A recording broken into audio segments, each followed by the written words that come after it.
carry on doing our training, carry on doing as much as we possibly can, and hopefully by the end of it pass this classification.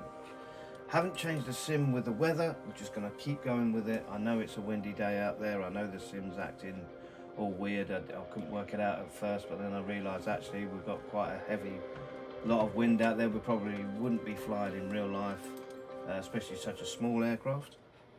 The VOR system is a classic for navigating via instruments, but modern technology has opened the door for new navigation tools. Our flight plan is made of multiple GPS waypoints. We can use those to guide us when we can't count on visibility.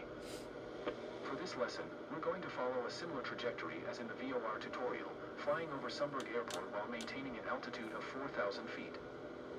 Keep us on heading 240 for now. The system looks very similar to the VOR on the avionics. We'll use the CDI. That's the pink arrow and bar on the HSI. Looking at our flight plan, we can see that we're supposed to arrive at the waypoint on a heading of 170. The CDI shows us if we are on our selected course. We've deviated on purpose so that you can see how to catch up to your intended trajectory. Just like with VOR, the gap between the bar and the CDI arrow shows us the direction that we need to head towards to catch up to our course. You are way off on altitude holding. The bar is currently over to the right, so keep flying on this heading and wait for the CDI bar to start moving towards the middle. Try to maintain 4,000 feet altitude. Here it comes. Now make a left turn onto heading 170.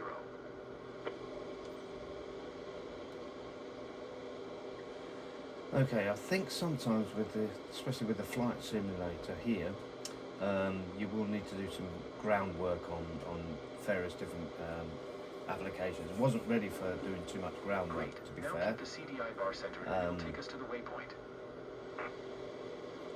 So I think the simulator, Microsoft Flight Simulator, I think some of the things should be way off on altitude holding.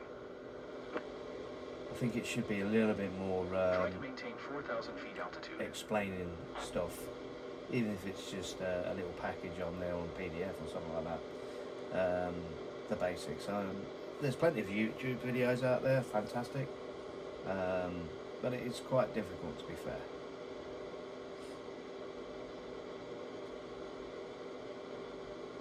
Just going to center this off.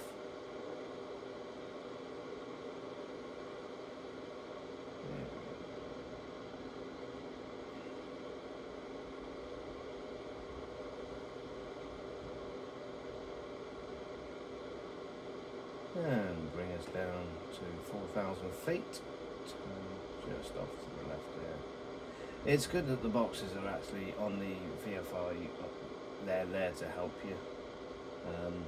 Certain bits about the sim they have made simplified, which has been fantastic.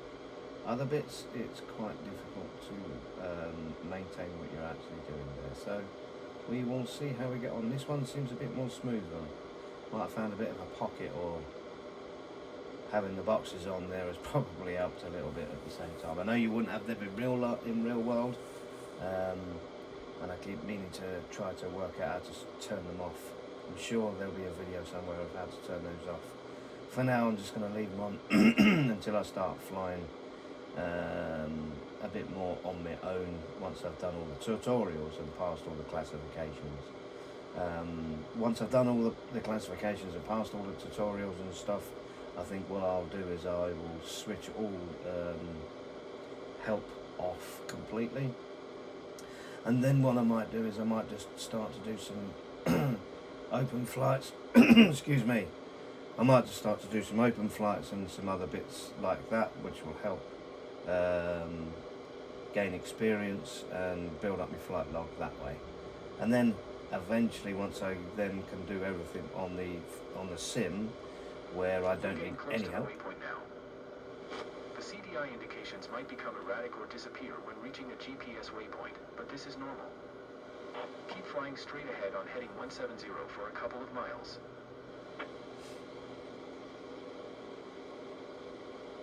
Yeah, and then once I've done that, once I get completely au fait with the whole system and how all the thing works, then it's over to, like I said, the overall goal is to go on to VATS in there. So we'll see how we get on. I'm not chasing it right now. I'm not in a rush. We're just trying to maintain and do what we can do, and just enjoy it. I mean, I know that on the last video was quite a concentration hit. This one, I'm making a lot more adjustments. You can't. I don't think you quite see how many adjustments I'm making here, but I am making quite a lot on the not so much the throttle, but the certainly on the stick, on the yoke. Yeah, look at me go with the proper. I think a bit more practice may be a good idea. I was on the trajectory. Well, I think we might have completed that one. Quite a difficult situation here because some of these have been easy or difficult to do. Others, this particular set has been quite difficult for me, if I'm honest with you. But we'll see how we get on. We've got a C grade again, and let's just go back to certification. Where are we exactly at with that? So just reset there. Let's go back to certification. Find out what's what with this sort of. So we got a B there, climb and descent. Just a quick recap for everybody. Turning, another B. We did do good speed control. We got an A. VO 2 C's. We got an ILS approach and a IFR test. So that's where we're at. We're on a instrument level. So this is going to bring us into, I suppose, an approach to land the aircraft. And again. So now you've got the basics of flying on instruments. Now we need to get back on the ground. The most common landing aid is the Instrument Landing System, or ILS for short. An ILS uses two directional radio signals, one for lateral guidance called a localizer and the other for vertical guidance called the glide slope. The localizer provides lateral guidance, which directs you onto the runway centerline. The glide slope provides the intended descent angle onto the runway. The localizer is displayed with the CDI, much like in the VOR lesson. Keep flying on a heading of 210 at 1,500 feet and we'll watch for the localizer to come alive. The localizer is moving now. Make a gentle turn to the right, intercepting the localizer and keeping the CDI in the middle.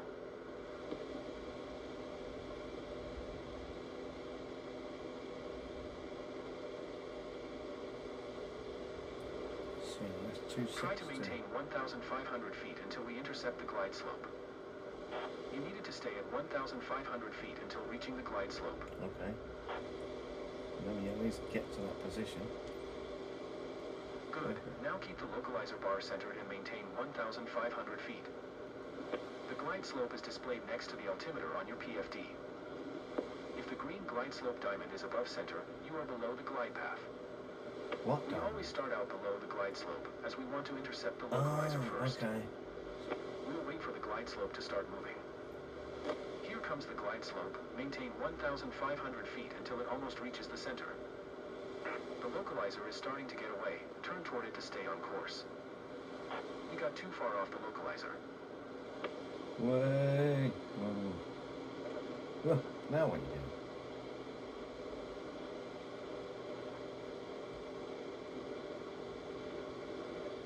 Here it comes. Now reduce power a little and start to descend, using the VSI to aim for 500 feet per minute. Well, okay, I don't even know where I'm supposed to be landing. Ah, okay, now I can see the airport. I couldn't see the airport. I think this is should be over that way.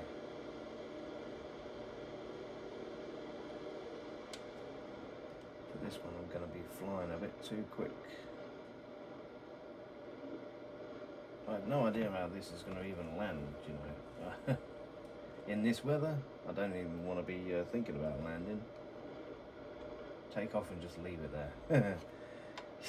I'm trying to get this all centered up. The glide scope. Keep both the localizer and glide slope indications centered all the way down to the ground. Reduce speed and set flaps as needed as you make your way down the ILS. Right, okay. So I understand what he's trying to do. That green diamond on the right-hand side of my display should be a little bit lower than that. and then my localizer there, my aiming point should be in the glide middle. slope is starting to drift away from center. It will do because You didn't follow the glide slope accurately enough. I'm too low at this point. Because I'm too busy trying to keep it on the target in the middle. We're approaching the runway. Are we? This approach has an offset, meaning that the localizer and runway aren't lined up together exactly. Focus on following the ILS for now. We'll transition to a visual landing once we're closer to touchdown. Make only small corrections and remember that each will be more critical as we approach touchdown. It will be. Small corrections. I'm not even anywhere near it. I'm making loads of corrections.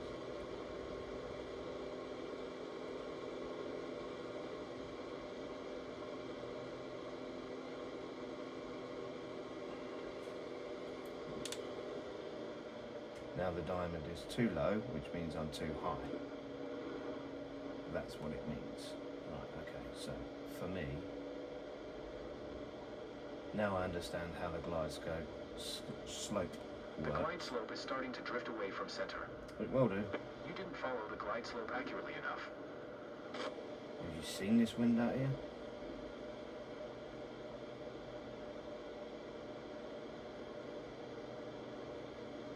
Now I can actually see the runway. Probably going to need all my flaps, to be fair with you. Yeah, no, just a little bit. I'm too high anyway. The glide scope will. 500. This is going to be a bit of a VF. I'm now ignoring all instruments. I'm just going to come in for a manual landing, to be fair with you, because this. Great. Now is a good time to transition from flying on instruments to using visual cues to complete the landing. Get us down onto the runway and then come to a smooth stop.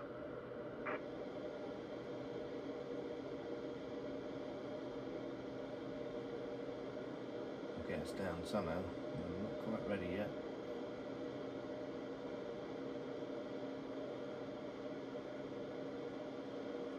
Man of adjustments. This wind is absolutely nightmare. It's been an absolute nightmare.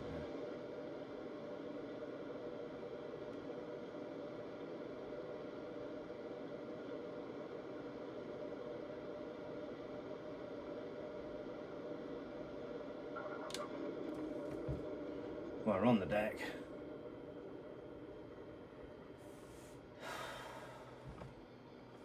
We're on the I deck. think a bit more practice may be a good idea. We got down safe. That's the main thing. Honestly, don't come flying with me. I've already warned everybody not to do that. But this isn't trying to show people how to do stuff. This is literally just, you know, you can sit there and have a laugh and a joke about it, and sort of sit around and say, "Wow, what an amateur!" But I'm not trying to be a professional at this point. I'm just trying to learn it. So let's see if we can actually pass this classification and see what we can do. Really, to be fair with you, it's been an interesting one. I can assure you of that. But we'll take the exam. Hopefully, we'll pass, and then we can unlock some other training things. So that's all of them. Oh no, VF. Oh yeah, that is the exam. So it's a bit of a mixture there. Look, BB. I got an A, so I got an A in the Monkstown and then 3 C's. So it is a bit of a